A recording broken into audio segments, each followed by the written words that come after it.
All right, everybody, welcome back for another deep dive with us. Yeah, excited for this one. Yeah, this is going to be fun. We're going to be looking at the Ramen Travel podcast today, Oh, cool. um, and kind of digging into, what they have to offer for listeners. Yeah, They talk a lot about travel, obviously, makes sense. but it's more than just like, going to places and seeing things. They really focus on the storytelling side of travel Yeah, and the experiences. interesting. Yeah. And so whether you're someone who travels all the time or you're more of an armchair traveler who just likes to hear about these places, I think they've got some really cool stuff to offer. I like that armchair traveler. Yeah, me too. That's me sometimes when I can't actually travel. Exactly. Yeah. So they start off, kind of the first thing they really dig into is why travel even matters in the first place. Okay. And, they talk about it being so much more than just, taking pretty pictures or buying souvenirs. It's really about having those experiences that can change your perspective on things. Like really open up your mind to new ways of seeing the world and new ways of seeing yourself even. Yeah, I think that's one of the best things about travel, right? You kind of get out of your bubble a little bit. Totally. Yeah. And it's like they say it could be a real catalyst for personal growth, Mhm. pushing yourself outside that comfort zone. Right, right. You're put in these situations you're not used to. Maybe you don't speak the language. You're in a totally different culture. Exactly. Yeah, you got to learn to adapt. Yeah, and you learn so much about yourself in the process. Absolutely.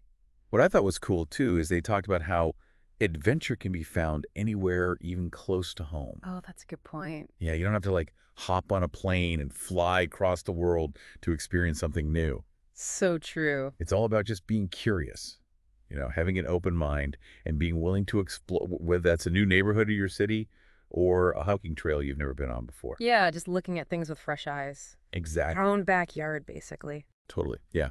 So then they get into some specific destinations they recommend. Okay, let's hear it. And the first one they talk about is Chef Chaouen in Morocco. Oh, yeah, I've heard of that.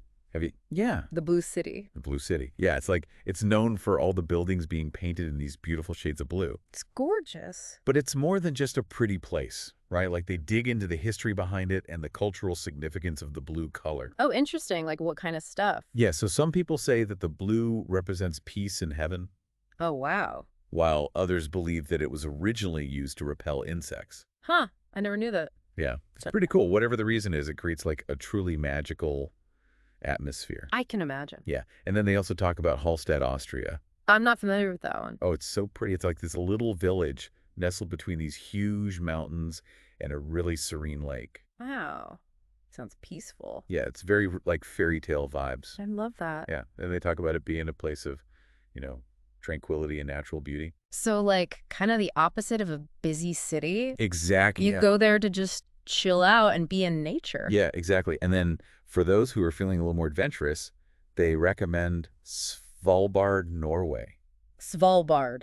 Okay. Have you heard of that one? I have not. So it's this archipelago way up north, North of where? like way up north, Okay. like near the Arctic Circle. Oh, wow. And it's pretty remote, but they talk about how you can experience like glaciers and polar bears. Polar bears, that's amazing. I know, right? And even the northern lights. Wow. What a bucket list destination. Right. So those are just a few of the places they highlight, and then they also get into some practical tips. Okay, good. Because I always need help with that, Me too. right? So one of the things they emphasize is packing light, Oh, yeah, that's a good one. which I struggle with. Me too. But they talk about how it can actually make your trip more enjoyable because you're not lugging around a ton of stuff. Yeah. And you have more room for souvenirs. That's true. Yeah. Yeah. And they also suggest learning a few basic phrases in the local language wherever you're going, Oh, for sure. even if it's just like, hello, thank you, please. Right. It goes a long way. It does. Yeah, it shows respect, and it can really enhance your interactions with people. Totally. And they also talk about the importance of being flexible. Oh, yeah. Because sometimes those unplanned moments or, detours from your itinerary Mhm. end up being the best parts of the trip. That's so true. It's like you might discover this amazing little restaurant or this hidden viewpoint that you never would have found if you just stuck to your plan. Yeah, you got to be open to the unexpected. Totally. And then another really important point they make is about sustainable travel. Yes, that's crucial. Yeah, it's about respecting the environment, respecting the local cultures, and making sure that you're traveling in a way that doesn't harm those things. Right, because we want these amazing places to be around for future generations to enjoy. Exactly. So yeah, I think Yeah. Ramzan Travel does a really great job of kind of capturing the essence of travel. It's not just about going to places. It's about the whole experience. Yeah, it's about exploration. It's about personal growth.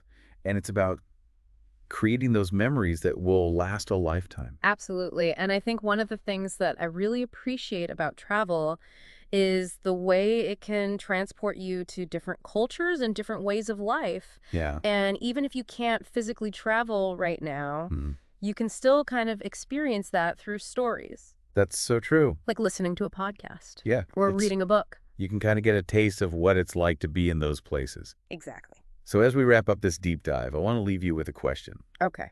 What's one place you've always dreamed of visiting, and what story are you hoping to discover there? Ooh, that's a good one. Yeah, think about it. All right, I will. Thanks for joining us. Thanks, everyone. We'll see you next time. See ya. Bye.